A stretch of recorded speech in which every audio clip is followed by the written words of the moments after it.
आजादी के साथ ही देश में बंटवारे की प्रक्रिया भी चल रही थी। ऐसे में लोगों की शंका थी कि 562 रियासतों में बटे देश को एक कैसे किया जाए। लेकिन सरदार वल्लभ भाई पटेल ने अद्भुत प्रशासनिक क्षमता की मिसाल कायम की और इन रियासतों का भारतीय संघ में विलय कराया था।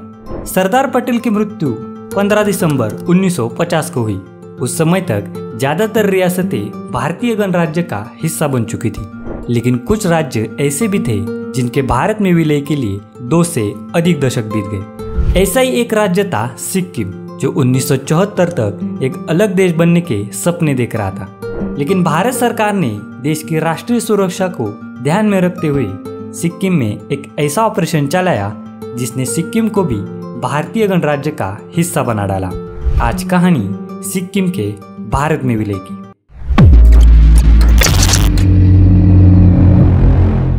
इस दौर की शुरुआत हुई थी 19वीं शताब्दी से, जब सिक्किम पर चोग्याल वंश का राज था। 1890 के दशक में सिक्किम ब्रिटिश इंडिया के अंतर्गत संरक्षित राज्य था, और संरक्षित राज्य का मतलब सिक्किम की सुरक्षा अंग्रेजों के हाथों में थी। बदले में अंग्रेजों को सिक्किम के कुछ भागों पर टैक्स लगाने का अधिकार था। 1947 में भारत के आजादी के बाद सिक्किम एक अलग रियासत बन गया, और सरदार पटेल चाहते थे कि बाकी रियासतों की तरह ही सिक्किम भी भारत का हिस्सा बने। लेकिन जवाहरलाल नेहरू भारत और चीन के रिश्तों को लेकर बेहद ही सावधानी बरतते थे। उनका मानना था कि अगर वो सिक्किम के मामले में रियायत देंगे तो चीन तिब्बत पर आक्रमण नहीं करेगा। फिर आजादी के 3 साल बाद यानी साल 1950 में भारत और सिक्किम के बीच एक ट्रीटी साइन हुई, जिसके तहत सिक्किम भारत का संरक्षित राज्य बन गया। यानी सिक्किम में राज्य राजा का होगा, लेकिन संरक्षण और विदेशी मामलों से जुड़े अधिकार भारत सरकार देखेगी। साल 1964 तक ऐसे ही चल रहा था, लेकिन प्रधानमंत्री जवाहरलाल नेहरू के मृत्यु के बाद सिक्किम के राजा ने सिक्किम के स्टेटस में बदलाव करने की मांग करना शुरू किया। उनका कहना था कि 1950 के समझौते के अंतर्गत सिक्किम को भी भूटान की तरह ही एक अलग स्वतंत्र देश का दर्जा मिलना चाहिए, जिसके तहत 1967 में सिक्किम के राजा नामग्याल भारत आए और उन्होंने प्रधानमंत्री इंदिरा गांधी से मुलाकात की। 1970 में भारत सरकार ने राजा नामग्याल को सिक्किम के लिए परमानेंट एसोसिएशन का स्टेटस ऑफर किया। जब मंत्रिमंडल में इस बात की चर्चा हुई तो आर्मी चीफ मानेकशॉ ने इस बात पर अपनी आपत्ति जताई और उन्होंने चीन से आने वाले खतरों के बारे में इंदिरा गांधी को आगाह किया। 1971 का युद्ध समाप्त होते ही इंदिरा गांधी ने सिक्किम की तरफ ध्यान देना शुरू किया। तब इस मामले में एंट्री हुई रॉ की। उस समय इंदिरा गांधी ने भारतीय खुफिया एजेंसी रॉ को इस काम के लिए अपॉइंट किया। रॉ को इस काम के लिए अपॉइंट करते हुए इंदिरा गांधी ने रॉ के डायरेक्टर RN काव से बात की। तभी इंदिरा गांधी की मंशा थी कि सिक्किम का भारत में पूरी तरह से विलय किया जाए। इसके बाद सिक्किम को लेकर एक योजना बनाई गई। तब रॉ के जॉइंट डायरेक्टर थे PN बैनर्जी। उन्होंने सिर्फ 4 दिनों में एक प्लान तैयार किया और RN काव ने उसे इंदिरा गांधी के सामने पेश किया। इंदिरा गांधी ने भी उनके इस प्लान पर अपनी मोहर लगा दी और इस प्लान को अंजाम देने के लिए सिक्किम की राजनीतिक पार्टियों से मदद मांगी। इस प्लान के मुताबिक चोग्याल राजेशाही को धीरे धीरे कमजोर करना था।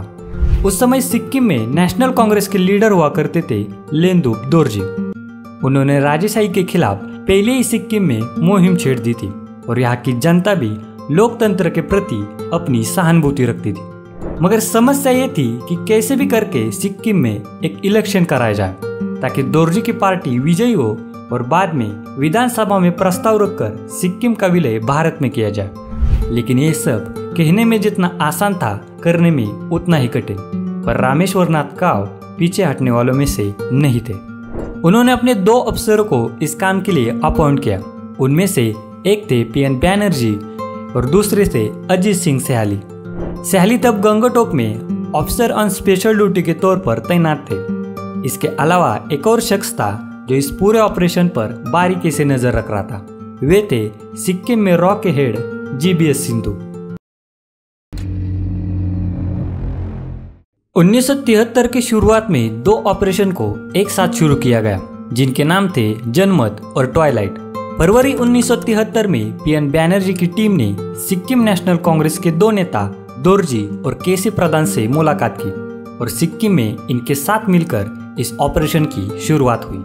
इस दौरान बैनर्जी की टीम को एक CIA ऑपरेटिव का पता चला जो कलकत्ता में अमेरिकी दूतावास में तैनात था। इस आदमी का नाम था पीटर बर्ले। हुआ ये था कि बर्ले को सिक्किम के आधिकारिक गेस्ट के तौर पर बुलाया गया था। तब बैनर्जी को शक पड़ा कि एक अमेरिकी ऑफिसर सिक्किम में क्या कर रहा है। बैनर्जी को पता चला कि पीटर बर्ले सिर्फ चोग्याल राजे से ही नहीं बल्कि सिक्किम नेशनल कांग्रेस के नेता दोरजी से भी मिला था। इसके बाद बैनर्जी ने इस बात की जानकारी सीधे काव को दे दी। इस बात को सुनकर रामेश्वर नाथ काव तुरंत हरकत में आ गए और उन्होंने दिल्ली में रॉ की एक हाई लेवल मीटिंग बुलाई। उस मीटिंग में यह तय हुआ कि इससे पहले सिक्किम अंतर्राष्ट्रीय मुद्दा बने सिक्किम ऑपरेशन को तेज करना होगा और जनता में विद्रोह का लेवल इस हद तक बढ़ाना होगा कि मजबूर होकर चोग्याल राजा को भारत से मदद की आवश्यकता पड़े। इसके अलावा यह भी तय हुआ कि सेना के जरिए सिक्किम में कुछ फ्लैग मार्च कराया जाए ताकि लोगों तक संदेश पहुंचे कि भारत सरकार उनके साथ है। 4 अप्रैल 1973 को एक खास घटना हुई।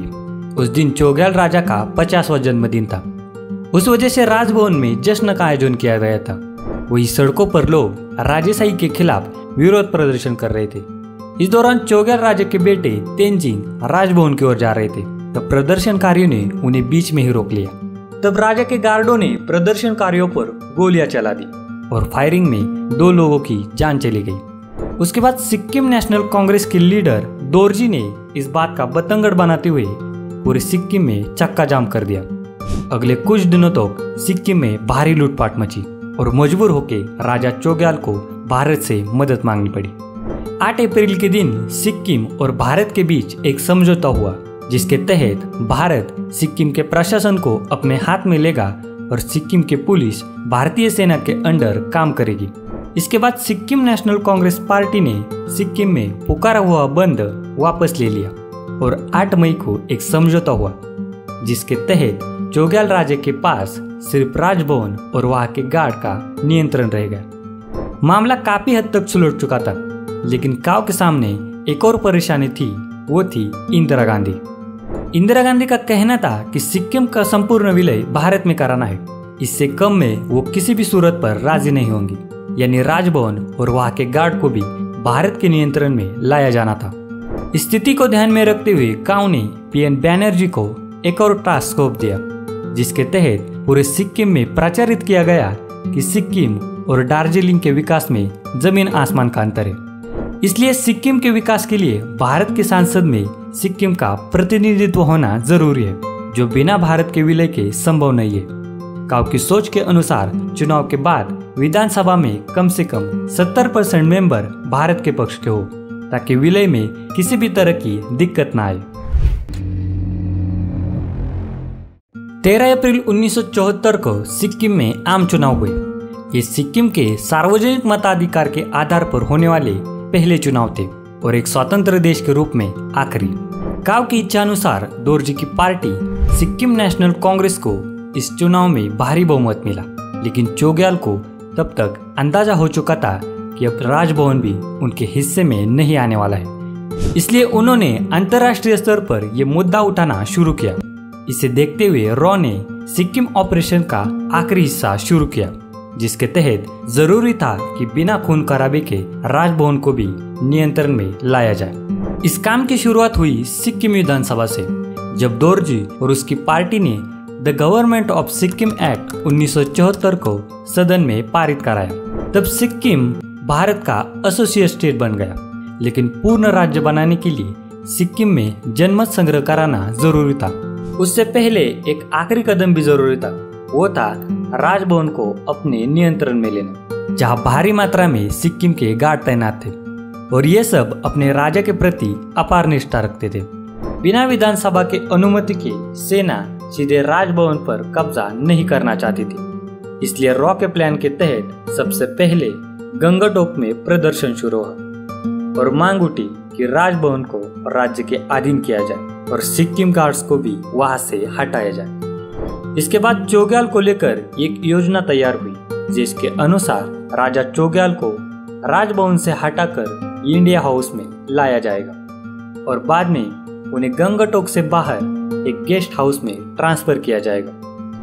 ये सब तय होने के बाद सिक्किम नेशनल कांग्रेस के लीडर लेंदुप दोरजी ने भारतीय अधिकारियों को 2 पत्र लिखे, जिनमें उन्होंने सेना के हस्तक्षेप की मांग की। इसके बाद 8 अप्रैल 1975 को ब्रिगेडियर दीपेंद्र सिंह के नेतृत्व में भारतीय सेना की 3 बटालियन राजभवन पहुंची। सिक्किम गार्ड्स ने थोड़ा विरोध किया, लेकिन सेना ने 20 मिनट के अंदर ही राजभवन को अपने कब्जे में कर लिया। इसके बाद पूरे सिक्किम में विधानसभा की देखरेख में एक जनमत संग्रह कराया गया, जिसमें सिक्किम में 97% लोगों ने भारत के पक्ष में अपना वोट दिया और 16 मई 1975 को सिक्किम आधिकारिक रूप से भारत का 22वां राज्य बन गया।